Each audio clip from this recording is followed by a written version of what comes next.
আল্লাহ তুমি আমার গুনাহগার উম্মতকে বাঁচাও। এই দুনিয়ার বুকে রব্বুল আলামিন সব নবীকে একটা করে দাওয়া মুস্তাজাবা দিয়েছেন, মানে যে দোয়া করলে কবুল হয়ে যায় সাথে সাথেই। দুনিয়ার সব নবীরা ওই দোয়াটা দুনিয়ায় করে ফেলেছে।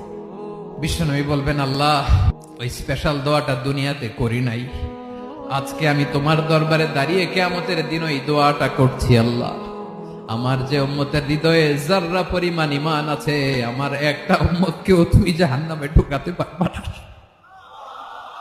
বিশ্বনবী পাগলের মতো একবার হাউজে কাউসারে যাবেন, একবার সিরাতে যাবেন, একবার পুলসিরাতের দিকে, একবার হাউজে কাউসারের দিকে পাগলের মতো দৌড়াতে থাকবেন, তার কোন গুনাহগার উম্মত যাতে জাহান্নামে ঢুকে না যায়। উম্মতি বিশ্বনবী আমার জন্য কাঁদবেন, আপনার জন্য কাঁদবেন, আমাদের জন্য সেদিন কেঁদে কেঁদে জাহান্নামের দরজায় দাঁড়িয়ে আমাদেরকে টেনে টেনে জান্নাতে ঢুকাবেন।